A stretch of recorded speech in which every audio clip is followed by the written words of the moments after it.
Hello, everyone, and welcome back to episode 2 of the NextUp Network podcast. Today, we have two special guests, Matthew Potts and Brice Connors from Blueprint Business Communications, a digital communications company that they started while still students at the University of North Carolina at Chapel Hill.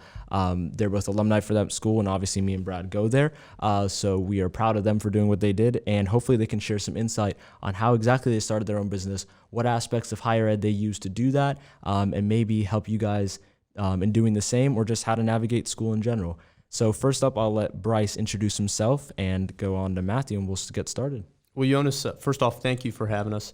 It is a treat to be here, especially as we get through this COVID thing. Matt and I have been talking a lot. We do so much virtual connections. It's really nice to be here in person with you guys, socially distanced, of course. But yeah, like you said, my name is Brice Connors, president and founder of Blueprint Business Communications, and joining me today, I got my good buddy, my right-hand man, but he's on my left, Matthew Potts.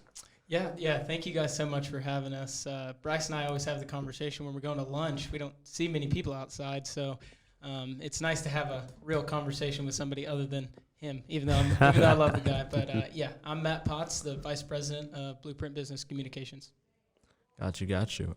So I guess we got to get started and describe what exactly Blueprint Business Communications is, and what nudged you guys on to start that, especially while at school, and what that was like beginning that process while still students at UNC. Matt, do you want to take the first question about what Blueprint is about?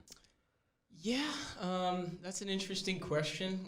I think we're about a lot of things. We're about innovation. We're about, building crafting custom business solutions, and we're definitely not about putting everybody in a one-size-fits-all template, because I think that's something that, some other companies do that we try to avoid, because every business is different and they need a custom business solution to be crafted for them. So that's let right. Brice run a little bit more about that. That's right. So at our core, we're a full-service marketing agency. We dabble into public relations and advertising.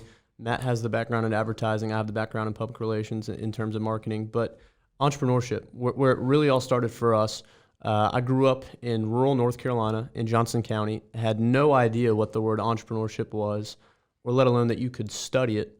I arrive at UNC Chapel Hill the fall of my freshman year, and I find myself in an entrepreneurship class. I start hearing about how you can be your own boss and you can do this and that, and I really liked it. And I wanted to apply what I was learning inside the classroom, which prompted me to walk up and down Franklin Street.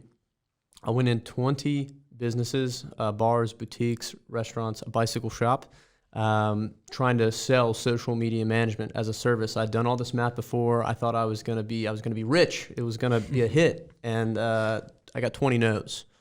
And that was my first lesson in entrepreneurship, is you're going to get told no a lot. But what defines us is hearing those 20 no's and keep on going. Mm-hmm. And so I went, and on the 21st try, I got a yes from Trolley Stop, hot dogs out on the corner of Franklin, the left side. And the rest is history. That's when Blueprint was really born. Matt got involved with me, and we really niched down in the trades on the tail end of college, which led us to really accelerate our growth, I think, a lot faster than others in the early stages of a business, and also become experts in that business in the sense that, we know we know GCs, we know mechanical construction, we know concrete construction better than any marketing agency in the state of North Carolina, and that is a byproduct of being around and focusing and orienting on those types of businesses.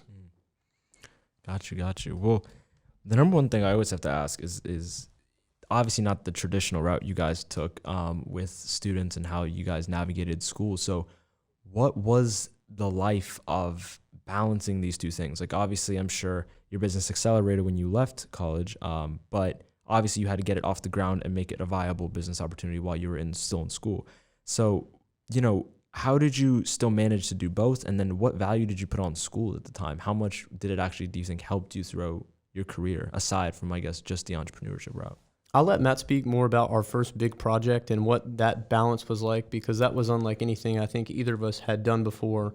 But it started with a drive back from Surrey County. We'll leave out some of the fun parts of the business trip. We can talk about that when the cameras go off. However, you want to take that away? Yeah. So I lived with Brice my junior year, and we had started thinking about, niching down, where can we really exploit a need, and the trades were somewhere where not a lot of people had gone, and, we thought we had a good chance to make it, and I had a connection, and we ended up getting a website deal, and we started working on it, and we were both like, this is really rewarding, way more rewarding than any assignment I've ever done in my life. I mean, it really meant something, and it was going to hopefully help bring in money for this company based on what we did. And so every day, we'd work on schoolwork, but then for 5-6 hours a night, staying up till 2-3 a.m. working on this website that took us, over a month to do. And once we completed that, we were both kind of like, this is something that we should really get into, and that's really where it kick-started.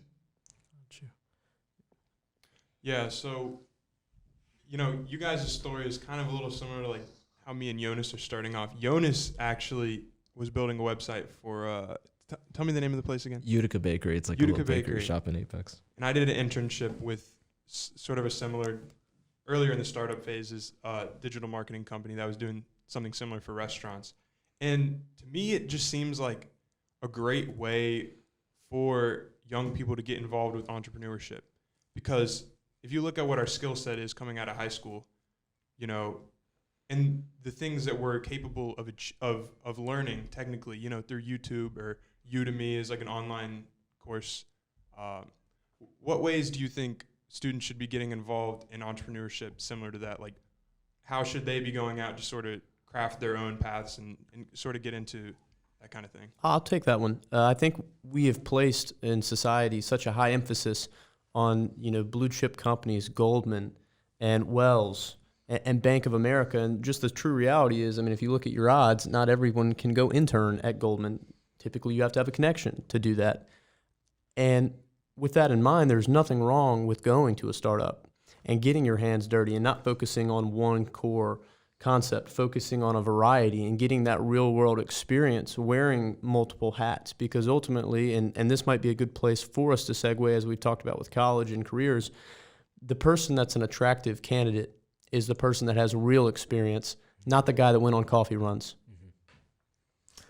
Yeah, I 100% agree with that. And, UNC in particular offers so many programs for students to be able to learn, how to use Adobe, how to use Photoshop, Illustrator, InDesign, all of these programs, as well as LinkedIn Learning, which offers you a ton of different things. You can learn digital marketing, you can learn how to lose bad habits, like, how to stop procrastinating, which is something that I actually looked up because, that's something that I struggled with a little bit. Like, once we started picking up more and more clients, I could no longer just go home, take a nap, hang out, because I wanted to hang out with my friends. I wanted to, do these fun things, but I couldn't procrastinate. So that's, one of the random things that I looked up, how to get better at. But, there's so many different programs and so many different teachers out there who are willing to help students better themselves. So let's talk about the trade shortage in America.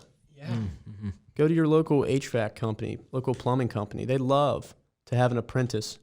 And while you're in the process of learning the actual skill side of the trade, you can learn the business aspect.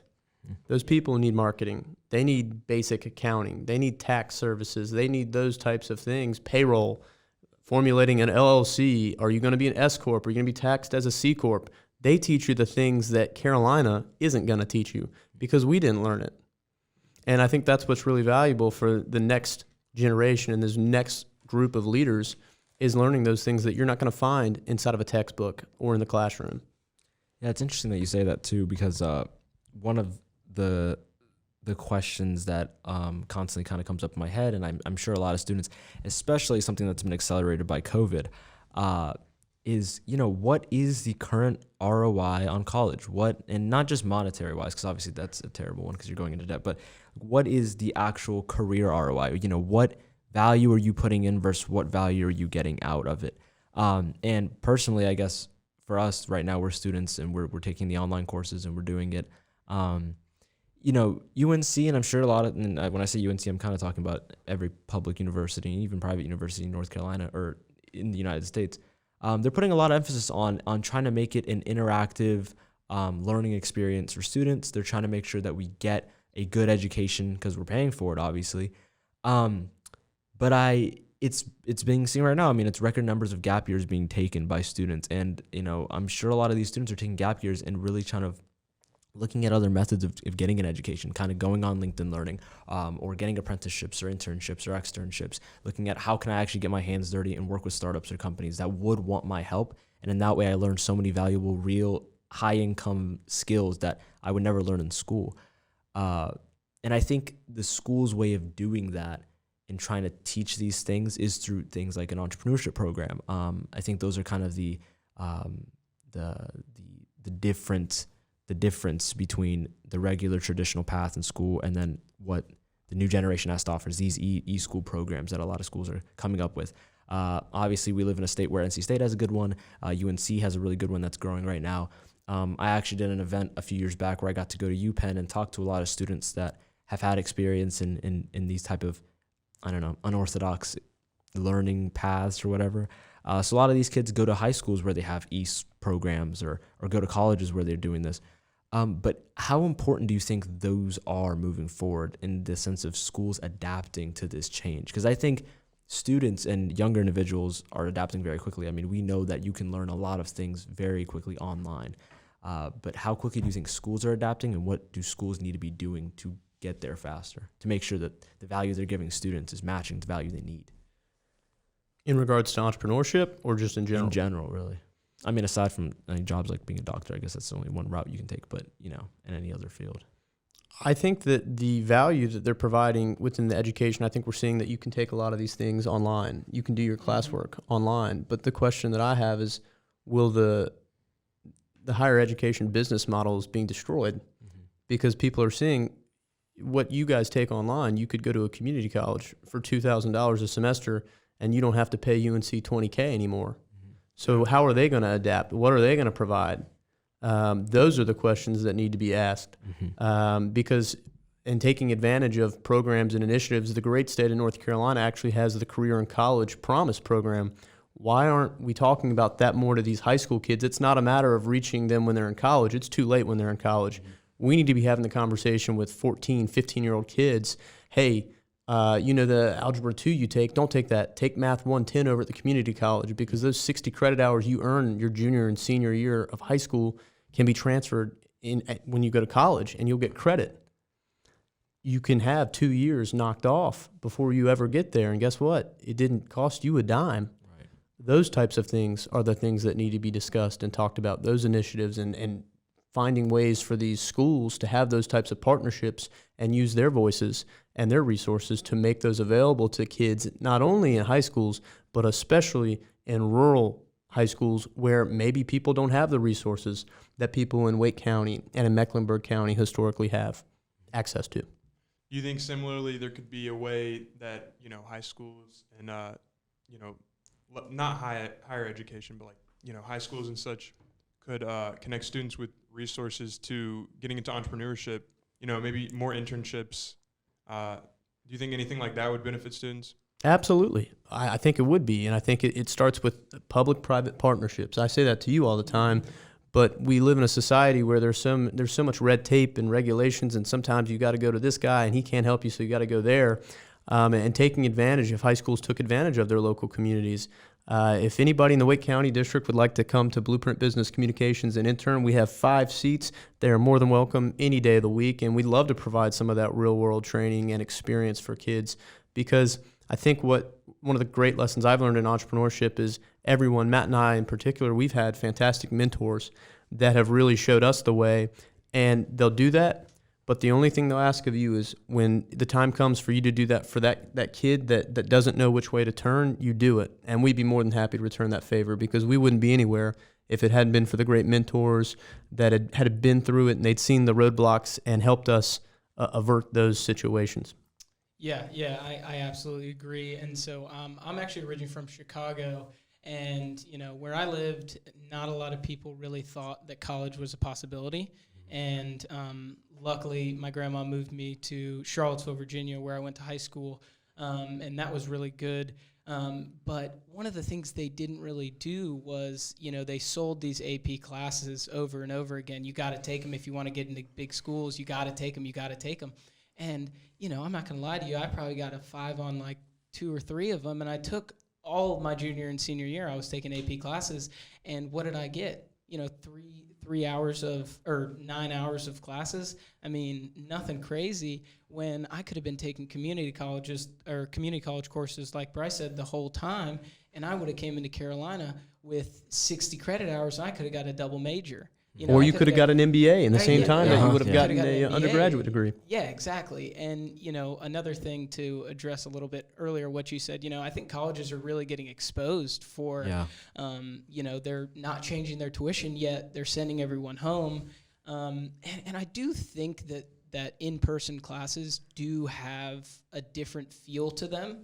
Because when you're sitting at home on your computer, you're looking at mom, you're looking at dad, you're looking at your dog running around, you get up, you're not really paying attention. And that was something that was hard for me in my final 4 to 6 weeks of class. It was, paying attention and having some kind of motivation to really want to be there. Right. Because you're sitting in class and, everybody's got their camera and mic off. So you're just looking at a professor and a bunch of blank screens, and that doesn't really motivate me to learn. And it was kind of unfortunate because I was taking a lot of good classes and I got a lot out of them. But, I think colleges are definitely going to have to adapt and see what they can do, because obviously at the end of the day, they got to make money. Oh, yeah. So, they've got to figure out a way where they're changing things, still making money, and allowing, people to adjust to what's going on. Because although COVID might not be here in 2 years at the scale that it is now, what happened because of COVID will be here. So right. Everyone saw what happened when you didn't need to come in, you didn't need to go to work, you could work from home, you could do school from home, things like that. I think it's gonna, I think you're gonna see a lot of changes to come. It's funny because right now, obviously, we're talking about kind of the issues surrounding the situation, and with these issues, there's like a breadth of opportunity, though. I honestly, we wouldn't be sitting in this room if it wasn't for COVID, just because the idea that I had to kind of talk to people was because I was stuck at home and I wasn't getting any type of education. So I was like, well, I got to go out and like learn something or do something or talk to people, right? So in the same way that something I've been researching, kind of seeing, is in the same way that there's an opportunity for universities to get better where they may have been slow, there's a lot of different companies and people kind of diving into this space. The ed tech space right now is booming. Google's pumping money into their like suite so much right now. Obviously, Zoom has everything from enterprise to school on lock, but past just awkward video conferences and everything, what are the different things that we could be doing as with courses? Like, I know a lot of teachers and professors are looking to outsource some of their coursework and maybe not using their archaic, like we have something called Sakai at UNC, which is I have my vendetta against, but thinking about more modern ways to do online learning. But something that I find interesting is, we could wait for universities to get better, and we could wait for, some third-party company to come in and rescue us and give us a better education. But something I like to think about is that students can actually, in the information age that we live in today, we could take it upon ourselves to just say, all right, this is what it is. We can't change it. We can't make this pandemic go away. We can't make our colleges adapt faster. We need to adapt. We need to change. Because I know that our last guest actually talked about it. A few years down the road, one of the biggest interview questions at any job you're probably ever going to have is going to be, what did you do during COVID? What did you do during COVID? That's right. Like, how did you adapt? What did you do?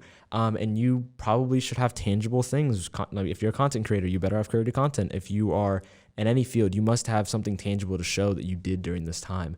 And that should be kind of a motivator for students, right? But it's hard. It's hard to think about what to do, stay motivated to do anything, career-wise or just in life. So what do you guys kind of think, maybe if you were a student right now trying to be opportunistic, maybe you're trying to get into a certain field or learn about a field or just anything. I mean, in any level of being a student right now, what are things you could be doing outside of school that would really push you forward, that would kind of put you up in a better place so that, 2, 5, 10 years down the road, you're a lot better off? That's a really good question. What would you do? I think my first, knee-jerk reaction, and obviously you have to have the means to do so, and I've been really lucky through UNC and some other scholarship programs to travel a good amount across the world, and that's something that I would really recommend. Obviously, you need to have the means, but if you can find a way to do that, I think you can really learn not only a lot about yourself, but also just about humanity as a whole, because seeing the way that other cultures interact and the way that they just do life, you look at things so much differently. I went to South America, and something as simple as a washer and a dryer in the community that I was living in wasn't a reality for them. And they appreciated family time a lot more, and things like that, I think, help expand your mind. Obviously, learn something new, try to figure out something that you love, mix it with something that you want to do in life. That's big, but my first reaction would be travel somewhere. I mean, it doesn't necessarily have to be outside the U.S., but I think the better question is, in a pandemic, is traveling realistic? And then the other thing I would ask is, we're going to feel America is much better positioned than some of our counterparts, and what's going to affect higher education is study abroad programs. I don't know if study abroad programs are going to be possible in some of these countries in the next year. So we're going to have some of these kids that are not getting those opportunities. That's just my 2 cents. No, that's very true. I mean, not taking COVID into consideration, I would say travel. But if you are taking COVID into consideration, I would say reach out to people and ask them if they want free work. Like Brice mentioned earlier, if somebody's willing to, if you're willing to reach out to somebody and say, hey, I love what you guys are doing here at this company. I would love to help in any way I can possible. Write press releases, do social media for you guys. Whatever you can do just to have something tangible on your resume to say, yeah, during COVID, I couldn't find a job. So you know what I did? I took something for free and I ran with it. And odds are you're probably going to end up getting an internship or a job with that company. And if you don't, they'll refer you to somebody where you will get a job. The other thing you have access to in college is you have the Creative Cloud. Go learn the Creative Cloud. There are so many different applications, and I feel like unless you're in the J school, unless you're in some of those different majors where they place an emphasis on it, you don't learn it. Right. And that's a free resource they give you guys, and it's an expensive one. Once you graduate and you don't have that, you start to appreciate it a little bit more. So as long as you have that, I mean, if you guys want to trade off and give me any of your usernames, I don't know if that'd be an honor court violation. However, we would definitely take that. We'd compensate you guys handsomely. Yeah. No, I definitely see that. And it's funny because Brad and I definitely had conversations in March. Like when we got to know him as seniors, and we had conversations where Brad and I talked about, what do we do? Like, because you could do nothing. I mean, the past 6-7 months, it's very easy not to do anything until you had to do something in school. Well, one thing that I feel like kept me motivated back when everything was normal was just interacting with other people. Mm-hmm. Like, hey, what are you doing? Hear about some opportunity. Maybe even get a little bit afraid. Like, hey, I need to catch up. Like, this guy's just got a new internship. I feel like I'm playing catch up with Jonas. I feel like I'm playing catch up with Jonas. I'm still playing catch when up. Jonas first reached out to us, I said, "Oh my gosh, I got to turn on the Jets, man." Jonas. He's going to be a billionaire someday. Yes, he is. is. And so you guys are doing the right thing. Having this podcast, starting this, getting involved with those other types of initiatives that we know you're involved with are the things that are going to be good for you guys. And I admire the fact that you're using this platform to communicate with other people who may not. You guys know what you're doing, but to communicate with people who don't know where to go. I think this is great that you've created that platform and are sharing that with those people. Yeah, and like you said, it's easy to do nothing. Yeah. It's very easy to sit down and do nothing, and some of your peers are still doing nothing. Yeah. And unfortunately, I mean that's an unfortunate reality, but some of your peers are still doing nothing while you guys are doing this. And like Brice said, this is exactly the steps you all need to take to say, what did you do during COVID? And then you pull out a podcast full of 100 videos, and you've got this internship, that internship. I mean, that's what you got to do. That's right. Books. Rich Dad, Poor Dad. Yeah. Those types Cash of flow books. quadrant. That's exactly right. That's a great one. Taking the time to self-educate. Right. Yeah. So what aspects, so when you were in school then, I guess, everything was normal again, I guess, not in the later parts, but, during the bulk of it. while in school, so say it's a perfect world, things kind of get back to normal. I'm thinking, I guess, now in the idea of like underclassmen. So underclassmen still have a couple of years, few years left. While in school, like at a university, what kind of broadly speaking, what resources are usually available at universities to do these things? So you talked about the Creative Cloud. A lot of people talk about, maybe office hours for a professor. I have my nuances with that because office hours are great. What's the 3D printing? The Makers Studio, Makerspace. Yeah. Utilizing those platforms, I think that's a great example of a resource that's available. You know, something that I think basically nobody uses, or not a lot of people use, is, the academic and career advisors. I mean, those people are trained, they're paid to do that job, and you'd be surprised how many people have never even spoken to their career advisor. Jay Eubank was the career advisor at UNC, and I went on a trip with him to San Francisco, and within that week, I mean, he taught me so much just kind of about, how do you respond to this email, or how do you, go after this job, and things like that, putting yourself in front of people who know more than you. I mean, that's really what it is. And there's so many people at UNC that really do, I think, want to help you, but you have to ask first. They're not going to reach out and grab your hand. This is college, so, you have to be forthcoming and, be proactive about it. But a lot of people want to help you on campus. Oh, that makes sense. Yeah. I guess that's what it comes down to, is just balancing between kind of independence in areas where you need to be independent, you need to be self-motivated, and also knowing when to ask for help and kind of knowing how to tap into the resources that you have. Yeah, and not being afraid to. Right. As college students, we do have a good amount of resources that we don't always appreciate. And at the same time, there's certain things where we feel like colleges may have our back, but really we're kind of It's a business. Yeah. It's a business. No, it definitely It is a business. I remember, I don't know if I should say, I could say this. I'm not going to get like sued from UNC, but I remember when we first got on campus, this definitely isn't like a nugget of information, but when we first got on campus, we were there controversially, right? So like every news article was like, why are students on campus? Blah, blah, blah. We were all putting bets down on like how soon we're going to get sent home. Are we going to get sent home, right? And we're all just like, 3 weeks, 2 weeks, 5 weeks, whatever. And I had this position on this, and Brad maybe remembers this. He probably thought the same thing too. And I was like, colleges and universities, higher ed is a business, right? They have to function as a business. And I was like, they're going to send us home, but they're going to wait to send us home till the day that our first checks are due. And that's going to be the day we get that email, the day we get the notice. And it's going to be so eerily close. And literally that day, UNC sent us. It was painfully obvious. It was like an hour before we had to put everything in, meaning majority of people have already paid. They had a process of refunds on certain things like housing. But they got their bag. Check. They really did. And it was like that, I like you said, higher ed has been exposed right now, and they're getting ripped apart in media for a lot of different things, whether it be health or just the kind of the value of it. But I mean, it's kind of a new reality we're pushing right now, and it's interesting to see how students are going to navigate it moving forward. But it's not without its value. There's still some value left in higher ed, and we can hope that higher ed will adapt to the way things are going on. But that's what we're here to figure out. 100%. So do you guys have any last nuggets of information you had to? If you could talk to I think I asked you guys this question before. If you could talk to your 17, I just turned 18 today. Today's actually my birthday. Happy birthday. Happy birthday, Jonas. Birthday special.